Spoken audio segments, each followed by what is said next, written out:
Y comenzamos otra travesía. Hoy con una cita diferente, una cara diferente. Bueno, no muy diferente, porque este hombre y el otro Bastante parecida. comparten Se parece a la 25. misma cara afeitada, pero es otra. Es que el otro tertuliano no le gusta afeitarse mucho, pero tenemos Pero hoy el otro era el aquí. contramaestre. Yo soy aquí el de limpieza que me cogieron para compartir en esta ocasión. Tenemos al hermano del anterior que anda mudándose. Este hombre se muda una vez por año casi. Tenemos aquí a Magdiel Rodríguez. Un saludo, Muchas my gracias. brother. Recién llegado de Cuba. Y aquí lo atrapé. Vamos a ver qué podemos sacar hoy de este Gracias. hombre. Gracias por la invitación a la travesía. Vamos a meternos aquí en estas aguas. Vamos a navegar hoy. Hay viento favorable para la navegación. Óyeme, chicos, siempre para romper el hielo y no entrar así directo en tema, estoy haciendo unos pequeñitos consejos lingüísticos. Se me acabó la música, vamos a poner la otra. Perfecto, entonces, hace tres episodios atrás comencé con la palabra hubieron. La vimos demasiado por ahí. Hubieron no está bien dicha. Luego en el pasado fue habemos y en este es... Se me fue de tanto haber. Habían. No sé si se pueden dar cuenta, el verbo haber es bastante complicadito. A ver, habían... A ver. Porque digamos que había muchas cosas, no tenemos por qué conjugar el verbo haber en plural. ¿Ok? Ahora, el verbo haber no se conjuga en plural. Ya aquí vamos a dar la regla porque vamos viendo ejemplos, pero hay una regla. El verbo haber no se conjuga en plural solo cuando hace función auxiliar de otro verbo. Por ejemplo, tú puedes escribir 1.000.000 de personas. Habían 200.000 personas. No se dice habían, se dice había. El verbo haber es muy impersonal, no es nada. El verbo haber no es nada, es que están ahí, pero no tiene ningún peso descriptivo sobre la gente que había. Entonces, no se conjuga en plural, solo cuando hace función auxiliar. Ahora, ¿cuándo es cuando hace función auxiliar? Han habido, por ejemplo, o han sido, o han estado, o han subido, o han bajado. Ese han es el verbo haber conjugado en plural, pero hace función auxiliar, porque él no es el verbo principal. El verbo principal es el que le sigue. Casi siempre es un participio, hado, ido. Entonces, nada, este es el pequeñito. Ni habemos, ni hubieron, ni habían. Y ya para todos les sirve. El verbo haber no se conjuga en plural, solo cuando hace función auxiliar de otro verbo. Y entonces... La gramática del español es súper complicada. Es Ahora que... uno está intentando aprender inglés y le cuesta, pero el problema es que como uno nació en el español piensa que es más fácil, pero es súper complicada la gramática. Es complicadito porque es muy irregular, los verbos cambian muchísimo, entonces con cada tiempo gramatical hay muchísimos cambios. Entonces, con esto claro, ya lo saben, así que si lo dicen mal es porque quieren. Vamos a entrar en tema. Voy a empezar para darte la ventaja. Casi siempre empezar es más... Pero... Sí. Yo prefiero ya entrar y... ¿Tú prefieres entrar? No, dale, entra, dale. No, pero creo que tu tema tiene que ver con Preparación. Con esta situación lingüística. Si quieres entro yo ya Dale, rompe. salgo Dale. del apuro. Bien, yo soy seguidor del canal, soy seguidor de los programas. Yo creo que no me he perdido ninguno. Tampoco es que han sido muchos, pero los he visto todos. Y la tónica del programa casi siempre es estos temas curiosos de la Biblia, ¿no? Y en mis años más jóvenes, todavía no soy tan viejo, pero ya lamentablemente no soy tan joven, fui muy curioso, me gustaban mucho los temas estos curiosos, ya no tanto, pero tengo ahí en la gaveta varios de esos temas que me llamaron mucho la atención y cuando me invitaste pensé en uno de esos temas, uno de los favoritos. Y quisiera comenzar no directamente por el tema, sino por algo parecido, algo que curiosamente engrana bien en el tema y quisiera usarlo quizás como una ilustración. Si yo te dijera 2012, ¿qué te viene a la cabeza? 2012, profecía. 2012 fue el fin del calendario maya, que se iba a acabar el mundo, diciembre. ¿Te acuerdas 20 del revuelo? Sí, el revolú aquel. El revolú. Lo curioso fue que, aunque era una profecía maya, del 2012 se acaba el mundo, el círculo evangélico, el círculo cristiano, se envolvió también en esta espiral de esperar esta profecía, de que algo extraordinario iba a pasar y, ¿sabes? El mundo cristiano que también está esperando un evento grande, dijo, a lo mejor se une una cosa con la otra, tiene que ver, hay una conexión entre lo que creían los mayas, entre lo que creemos y lo que estamos esperando, y quizás también en el 2012 pase algo profético, a lo mejor Cristo viene, y la iglesia, a pesar de que los mayas no tienen nada que ver con la Biblia, se metió en esa espiral de esa expectación que había por lo que iba a pasar en el 2012. Al final no pasó nada, igual que en el 2000, igual que en varias fechas así que se han sido señaladas. Pero hay una tribu de indios también, que no son mayas, son indios americanos, que se llaman los indios Hopi. Los indios Hopi también son curiosos en este sentido de sus profecías. Tienen profecías bien interesantes, como detalle histórico, el que le gusta ver, o tienen cosas bien interesantes. Es una tribu muy, muy antigua, que a través de los años han tenido varias profecías. Y hay cosas que cuando uno la mira coinciden también con eventos que está esperando la iglesia, el mundo cristiano. Hubo un indio de esto que se llamaba Pluma Blanca, que dio como 9 profecías que eran como procesos de un cumplimiento profético que iba a terminar con la llegada del gran hermano blanco. Ese gran hermano blanco iba a venir a purificar la tierra, iba a quitar a los pecadores, a los transgresores de la ley, iba a traer una nueva era de paz. Se parece por ahí un poco a la idea del evangelio. Pero lo que me llamaba la atención de estos indios es un concepto que ellos tenían acerca de los mundos. Ellos creían que la tierra había existido 4 veces. Esta era la 4ª vez que la tierra existía. Había sido destruida por diferentes inclemencias en el tiempo. Esta era la 4ª vez que estaba existiendo. Anteriormente había sido destruida por el agua. Y iba a ser destruida, iba a surgir por una 5ª vez. Iba a resurgir por una 5ª vez. Entonces, como que esta tierra que estamos viendo es una reconstrucción de otras tierras. Y aquí entra el tema que yo les traigo, que es una teoría que se ha manejado en los círculos, no sé si decir teológico, porque como tal no voy a hablar ni de teología ni de doctrina. Esto que quiero compartir hoy es meramente especulativo, es meramente curioso, aventurero. Hacer hincapié en esto, hacer hincapié porque la gente se pone que sí, hay mucha sensibilidad, entonces quiero dejar eso claro. Esto no es doctrina, no es teología, porque más bien vamos a ver lo que la Biblia no dice.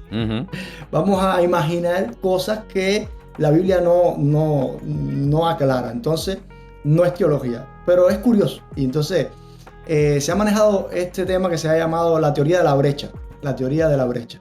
¿La brecha de qué? La brecha entre 2 versículos muy famosos y muy conocidos de la Biblia. El versículo 1 de Génesis y el versículo 2 de Génesis. Génesis comienza diciendo: en el principio creó Dios los cielos y la tierra.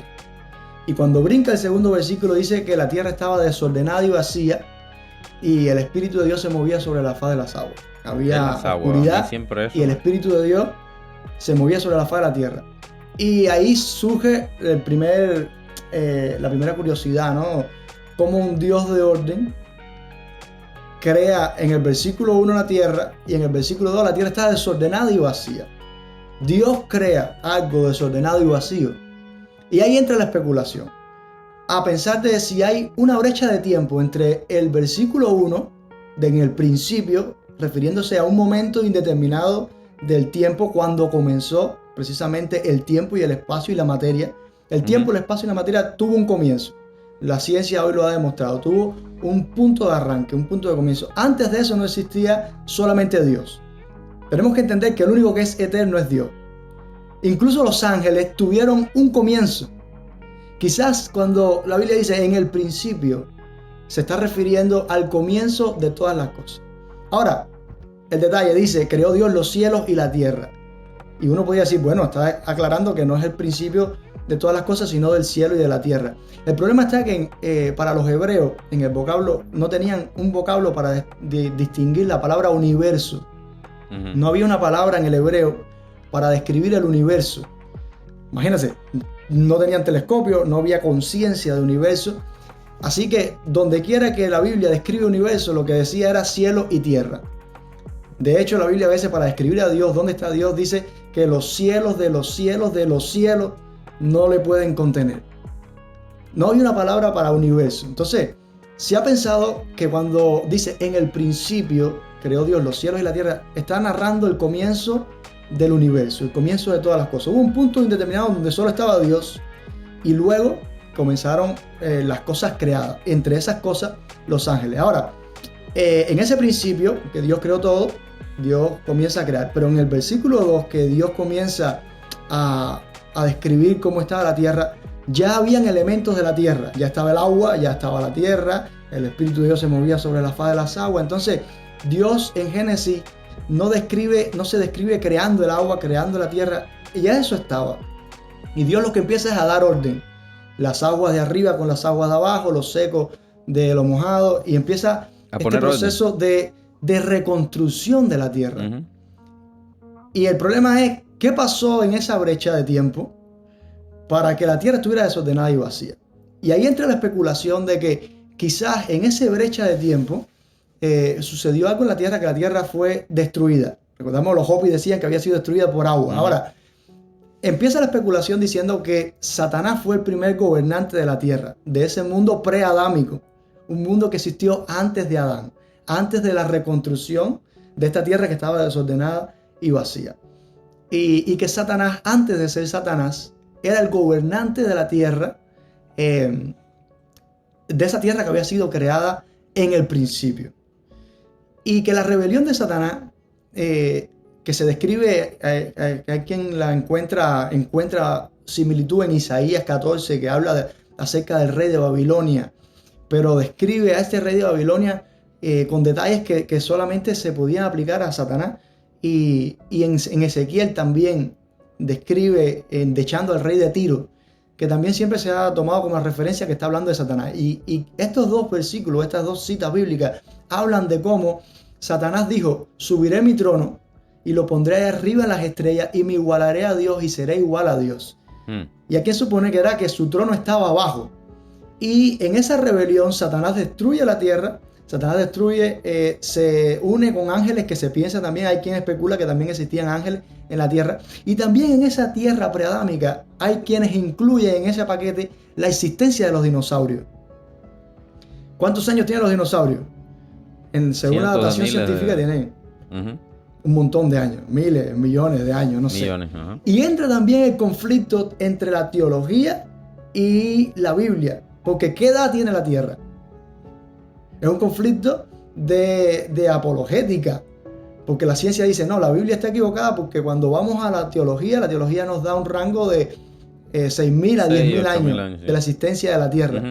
Pero cuando vamos a la ciencia, a los hallazgos geológicos, y se hace la prueba de carbono 14 y otras pruebas científicas, hay muchos elementos de esta Tierra que dan una datación de muchos años más de 10.000 años. ¿Y cuál sería la explicación para esas rocas, por ejemplo, que tienen más de 10.000 años, que tienen miles de años, que tienen millones de años? Una posible explicación puede ser que entre ese comienzo del principio de los tiempos y la reconstrucción de la tierra, en ese lapso de tiempo que la Biblia no describe, en el caso de que hubiera habido un lapso de tiempo, sucedieron muchas cosas. Y hay quien mete en ese paquete a los dinosaurios, que cuando la rebelión de Satanás destruyó esta tierra que había sido creada, destruyó a los dinosaurios que existían en ese tiempo. De hecho, los dinosaurios se entiende que se extinguieron por la caída de un meteorito. Y aquí está, hay una curiosidad, porque Jesús decía, hablando de la rebelión de Satanás, yo veía a Satanás caer como un rayo. Venía cayendo hacia abajo, hacia la tierra. Quizás el estruendo del diablo cayendo a la tierra como un meteorito fue lo que propició ese cataclismo que dio fin a la vida de los dinosaurios y que destruyó aquella creación, y que entonces en Génesis, versículo 2, empieza la reconstrucción. Y cuando empieza esa reconstrucción, ya Satanás estaba en la tierra siendo Satanás. Ya era Satanás, ya había caído. Entonces, entre el versículo 1 y el versículo 2, Satanás había sido creado y había caído. Y ya en el versículo 2 ya Satanás era Satanás.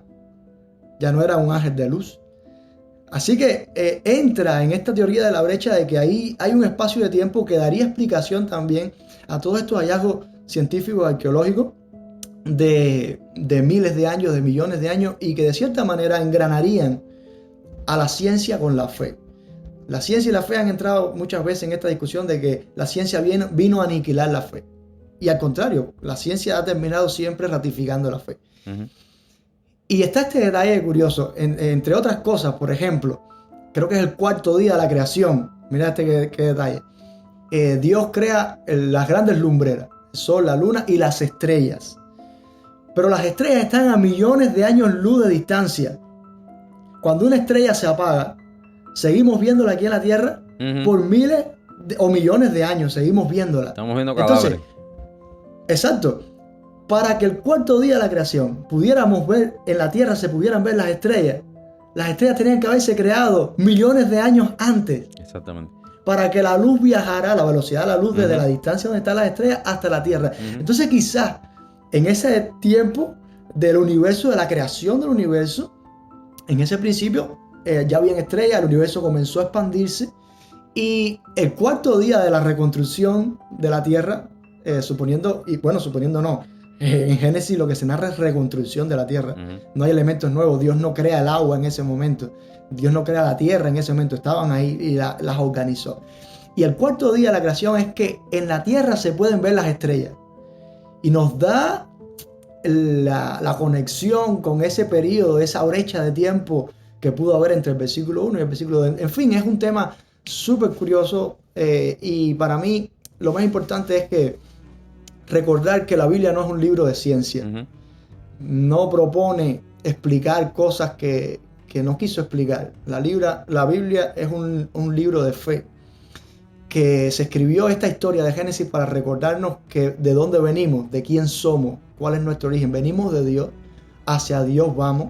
De hecho, Moisés es el que escribe el libro de Génesis, y lo escribe a un pueblo que viene saliendo de Egipto, de una nación pagana, que había escuchado la narración pagana de cómo había sido creada la tierra a través de los dioses paganos egipcios. Y Dios viene a traer una nueva revelación a un pueblo que tiene un conocimiento que, por supuesto, no va a entrar Dios a explicarle al pueblo de Israel la cosmología, que no era el tiempo para explicar nada de eso.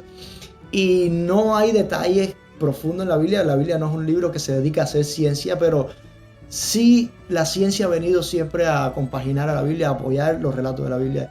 Y bueno, traía este tema como un tema curioso. No me linchen en las redes, es solamente un tema curioso para la investigación. Busquen, investiguen. Yo lo tomo como algo de ciencia ficción, como algo divertido para la imaginación, para dar rienda a la imaginación. Lo que sí es importante es que venimos de Dios y que a Dios vamos. Exactamente. Ese tema a mí Qué tarde eché yo mirando para arriba diciendo... Aquí hay cosas que en el tiempo de Noé, cuando dice que los hijos de Dios se fijaron en las hijas de los hombres, los hijos de Dios en ese momento, los hijos de Dios es Jesús y Adán, que fueron creados directamente por Dios. Entonces se presupone que ángeles se llegaron a mujeres y había una especie de semidioses ahí. Ese es un tema complicado que tiene varias aristas. Lo otro que se dice que los hijos de Dios son la descendencia de Set, el hijo de Adán, de donde venía el linaje de Jesús, la descendencia por donde venía Jesús. Y se le conocía a la descendencia escogida como los hijos de Dios, que se unieron con los hijos de los hombres, que se conocía la descendencia de Caín, que era el que había caído. Y que se unieron la generación consagrada, la generación destinada para el linaje del Salvador, con la generación que había sido desechada. Es otra explicación también que le dan a ese asunto, que es candente. Ese tiempo es que imagínate, hay veces que uno piensa que los escritores bíblicos agarraban, no sé, una pluma con lo que sea que escribieran, se le ponían los ojos en blanco y empezaban a escribir. Pero muchas veces eran visiones que veían y tenían que describir eso con sus palabras, con los términos que tenían en aquel momento. Imagínate. Y habían otras cosas que eran llegaban a través de la tradición oral. Habían. Que se pasaba, que llegaban a ellos a través de la tradición oral que pasaba de generación en generación, la historia, ¿no? Y la escribían. La escribían y no siempre tenían, tú sabes, los recursos lingüísticos para explicar bien. Entonces simplemente describían, como en Apocalipsis Juan describe escorpiones con esto con no sé cuántas cabezas. Quizás lo que está viendo nosotros lo veríamos y decíamos, sí, eso es un tanque guerra. ¿Sabes? Mira, los Hopi tenían varias profecías. Entre ellas decían que aquí en Estados Unidos serpientes de metal iban a surcar la tierra. Y esto se interpretó que fueron los ferrocarriles, cuando dio el tiempo de los ferrocarriles. Después dijeron que iban a haber ríos de piedra que iban a reflejar el sol. Y se ha interpretado que eran las autopistas, las carreteras que vinieron después. Y que iban a haber telarañas que iban a conectar todo el país. Que se interpretó como la conexión de las redes telefónicas en su momento. En esa profecía progresiva que ellos iban describiendo hasta el final del tiempo, cuando vendría el gran hermano blanco. El gran hermano blanco. Ya tú sabes. No, ese tema... Es que no puedo seguir tirando el hilo porque no vamos a llegar a mi tema y a mí ese tema me encanta. Llegamos allá al Edén otra vez. No. Pues yo traigo un tema un poco más fresquito. Algo de conocimiento general que es importante, pero que es un poco menos denso en cuanto a especulación. Sí. Ya me voy a bajar la música un poquito. Ok. Hoy mi tema va sobre la palabra de Dios. Es un término que nos encanta a los cristianos, por supuesto. No hay un día que no usemos estas palabras en este orden. La palabra de Dios. Pero la palabra de Dios está compuesta por muchas palabras que se relacionan entre sí, forman oraciones, sintagmas, una especie de danza de fonemas que dan énfasis y comunican verdades, las cuales tienen una carga inconmensurable. Es decir, estamos hablando de la palabra de Dios, pero la manera que se nos presenta a nosotros, para nuestro intelecto cortico y limitado, es a través de palabras. Entonces, simples palabras, digeribles, con nuestra mente, ya te digo, limitada, pero son las verdades del universo condensadas en palabritas. Y entonces, por eso es importante entender las palabras. Ya sé que todos entendemos las palabras, pero cuando queremos entender la palabra de Dios, tenemos que tratar de comprender que no se nos escribió a nosotros. Y ahí voy a entrar un poquito. La palabra de Dios se escribió para un tiempo y para un lugar. Entonces, si queremos hacer una transpolación hacia nuestros días, tenemos primero que partir de allí. Entonces, hay muchas, y esta es la esencia de lo que quiero decir, hay muchos recursos literarios que se usaron en la Biblia en aquellos tiempos y que le decían muchas cosas a aquella gente y que si lo transpolamos literalmente a hoy no nos dicen mucho. Pero estos recursos literarios, entenderlos nos van a ayudar muchísimo a comprender qué se quiso decir allí. Yo recuerdo a mi mamá, profesora de instituto, cuando daba las clases de hermenéutica, que es el arte de interpretar la Biblia, decía que los ojos por los que ve la hermenéutica son la cronología y la geografía. Tenemos que saber cuándo y dónde. Y no ver la Biblia desde este presentismo que tenemos, porque se presta para malas interpretaciones. Entonces, sin más dilación, vamos a ver algunos recursos literarios que hay en la Biblia para poder identificar un poquito y no solamente sacar aplicación, sino apreciar el texto como un texto literario. Mira qué bonito esta figura, aquella. Sí. Entonces, el primero es el símil. Es de lo más común. El símil es cuando se hace una comparación formal entre dos objetos y se busca impresionar con algo parecido o con alguna semejanza. En Isaías 55, aquí lo tengo, 55, 10 y 11 dice: porque como desciende de los cielos la lluvia y la nieve, y no vuelve allá, sino que riega la tierra y hace germinar y producir, y da semilla al que siembra y pan al que come, así será mi palabra que sale de mi boca. No volverá a mí vacía, sino que hará lo que yo quiero. Será prosperada en aquello para que la envíe. ¿Ok? Ahora, en este versículo, no es simplemente una comparación vacía. No es comparar por comparar. Hay un parecido. La una es una característica natural de la lluvia.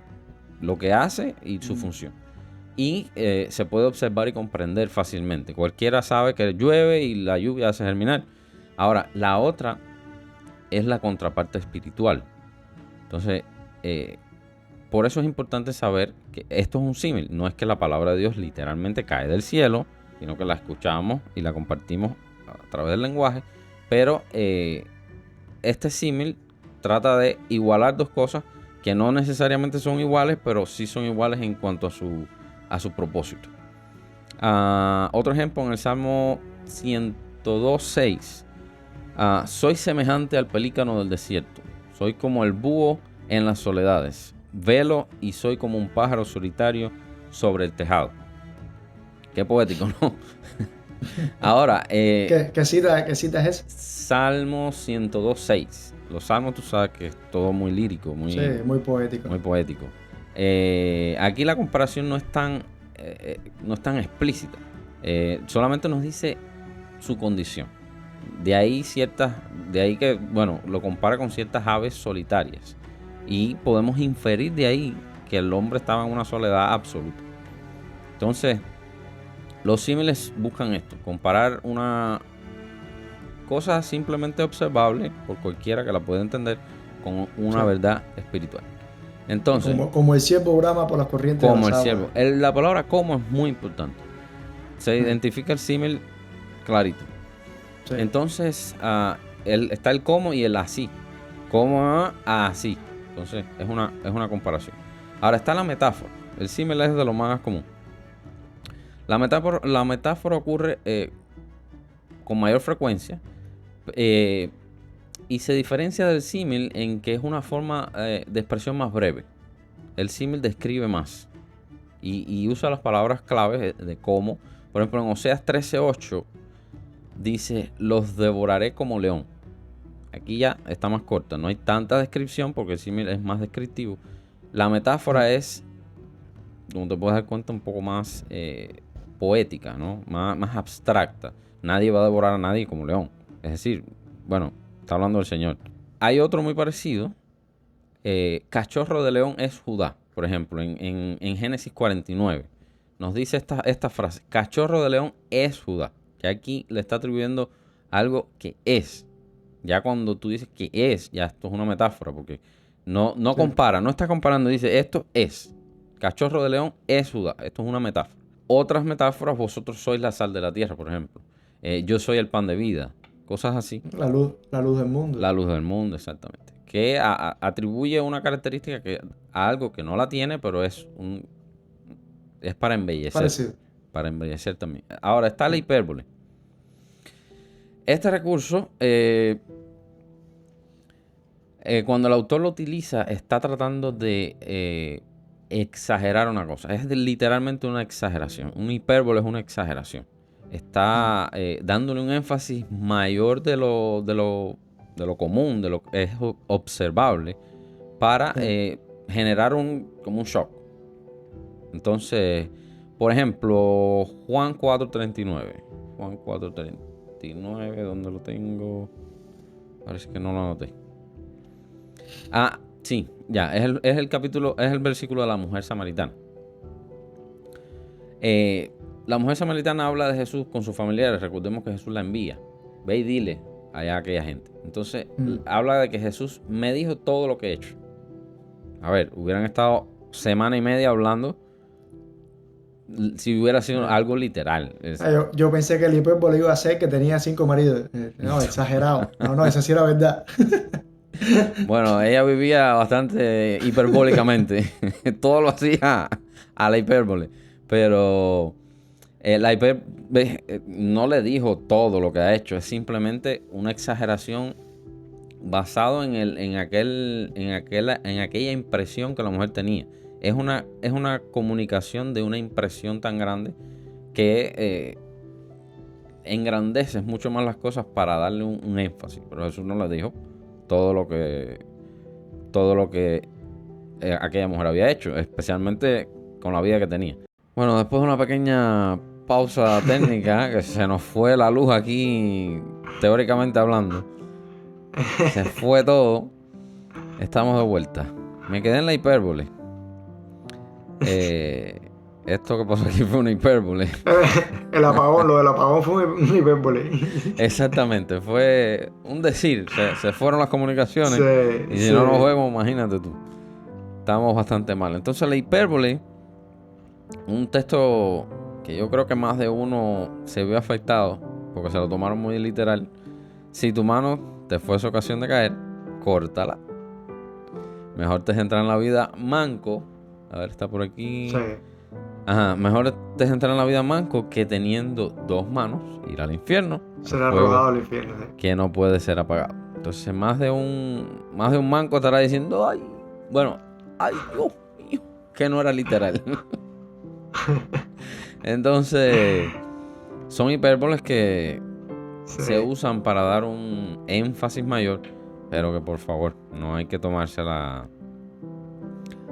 tan literal. Entonces la cuarta es la metonimia. La metonimia. Esa sí no la había escuchado nunca. Bueno. La metonimia es, aparte de nombre de medicamento. Eso te iba a decir que si eso se toma. Es lo mejor que hay para el resfriado. Una metonimia bien caliente. Consiste en designar, fíjate, una cosa con el nombre de la otra. Cuando ambas están relacionadas, tienen alguna relación. Por ejemplo, en Hebreos 13:4 dice: honrosos sean todos el matrimonio y el lecho sin mancilla. Ahora, todos reconocemos que el lecho se usa para indicar lo que sucede en el lecho, que es el acto sexual. Ahora, ¿qué relación tiene el lecho con acto sexual? Y no dice honrosos sean todos el acto sexual. ¿Ves? Cambia una palabra por otra que se relacionan entre sí. En este caso, por contexto, por supuesto. Todos sabemos que en el lecho matrimonial, específicamente, lo que sucede es las relaciones íntimas. Entonces, se cambia un término por otro. También es una cosa bastante poética. Sí. Ahora me viene a la memoria, no sé si lo tengas por ahí también, cubrirse los pies. No sabes lo que... Saúl entró a la cueva a cubrirse los pies y David fue y le cortó el manto. Cubrirse los pies era ir a hacer sus necesidades del do. Oh, number 2. No, ese sí. No, eso, pero eso ya es contexto histórico. Ya eso es contexto cultural. Que eso no... Sí, es que para no decirlo tan fuerte, decían cubrirse los pies. O se llevó a la mujer. Alguien, eso sí. Sí. No, esa parte de contexto hebreo, porque ya está bastante ahí entresacado. Esa no la tengo aquí. Esto, metonimia, y el que viene y el que le sigue son cambios de una palabra por otra. Ya no tanto comparación como el símil, o ya no tanto asignación como la metáfora, sino aquí es un cambio que le da mucho más riqueza a lo que es la literalidad, no, porque literalidad es algo literal. Lo hace más literario. Eso. Estoy trabado, lo hace más literario. Ahí saliste de la torre. Es que son muy similares. Ahora, la sinécdoque. Está la metonimia y la sinécdoque. Casi todo el mundo se confunde entre estas dos, porque también es el cambio de una palabra por otra, pero esta tiene un jueguito. Casi siempre en el Instituto Bíblico, cuando te van a enseñar las sinécdoques te dicen la parte por el todo o el todo por la parte. Y con esto se identifica de la metonimia. La metonimia es un cambio de una palabra por otra por su relación entre ellas. Ahora, la sinécdoque, lo que se cambia es el todo por la parte o la parte por el todo. Ahora lo voy a explicar. En Jeremías 20... ¿Dónde lo tengo? Jeremías 25, 29. Dios dice que va a traer espada. No lo voy a leer. No vamos a pasarlo por arriba. Voy a explicarlo. Dios dice que va a traer espada sobre todos los moradores de la tierra. Ahora, el singular espada quiere decir muchas espadas. Y el resultado va a ser la muerte. Entonces, aquí cambia el todo por la parte. Él no dice que va a traer muchas espadas, dice que va a traer espada en singular. Pero representa que va a traer un ejército. Y va a causar devastación sobre la tierra. El singular por el plural. En Génesis 3:19, que tampoco lo voy a leer, pero es la parte del con el sudor de tu rostro comerás el pan. O sea, el sudor de tu rostro comerás el pan. El pan es un alimento, pero ni comerás solo pan, porque tiene que ser una vida horrible comer solo pan. Danos el pan de cada día. Ajá, ni te comerás solo un pan, porque dices comerás el pan. Entonces, ni comerás un solo pan, ni comerás solo un pan, ni comerás solo pan. Es decir, ni solo pan, con el sudor de la frente, con el sudor del otro lado, de todo el otro, claro, parte del cuerpo también. Todas las partes del cuerpo sudarán. Eso lo debes saber tú que llegaste a Estados Unidos. Que desde que llegaste está dándole de duro al sudor de la frente. El pan aquí se sustituye por los alimentos en general, sí, el sustento de tu cuerpo. Entonces esta es también la parte, es decir, sustituye el todo por la parte. Y así hay muchísimos más. El recurso se llama sinécdoque, metonimia y sinécdoque. Parecen abuelas del pueblo, tía abuela, la tía metonimia. Ahora el último, este ya es un poquitico más heavy. Este es para cuando quieras hacerte chulito. ¿Sabes? Que a veces uno tira un término por ahí. Es un quiasmo. Un quiasmo. Me salió aquí. Tengo un quiasmo que me salió aquí. Eso es como cuando tú vas a pasar y tú dices, es quiasmo. Es quiasmo. Es un recurso de construcción. Ni se cambia una palabra por la otra, ni se trata de adornar, aunque tiene su poesía. Tiene mucha poesía. Te mandé 2 fotos hace unos días. No sé si las tienes por ahí. Sí. No te preocupes. Yo las voy a poner en pantalla. El quiasmo, como la poesía con rima consonante, que hay varios tipos. Se dice AB, que A, B, que es la diferente, y luego AB, porque la A rima con la A primera y la B rima con la B primera. Ahora, Romanos 10:9. Mira esto. Está en pantalla. Dice, y lo separé por colores también. A, dice, que si confesares, esta es la A. B, con tu boca que Jesús es el Señor. Tenemos la B. Y la C, y creyeres. Esta es la C. Ahora, X, serás salvo. Y creyeres, D, en tu corazón, que Dios le levantó de los muertos, X, serás salvo. Ahora, viene el otro versículo, que es la D, que coinciden D con D, A con A, B con B, C con C. Por ejemplo, después de... Tú vas a poner eso en la pantalla, ¿no? Sí. Para que todo el mundo entienda el A con B, con D, con C. Está puesto en la pantalla. Me es difícil explicártelo a ti, pero lo voy a explicar en general. Sí. Entonces, el que lo ve lo entiende. Por supuesto. Y tú cuando lo veas ya después lo vas a entender. Sí. La A, que si confesares. B, con tu boca que Jesús es el Señor. C, y creyeres. D, en tu corazón que Dios le levantó de los muertos. X, que es el clímax, serás salvo. La X es la destilación del pasaje entero. Ahora, él va ascendiendo hasta la X y entonces de la X desciende para formar una especie de triángulo equilátero. Un equilátero. Sí. Un triángulo equilátero. Entonces, después va descendiendo de la X con una D. Va como hacia atrás. Porque con el corazón, ¿te acuerdas que la D decía en tu corazón que Dios le levantó de los muertos?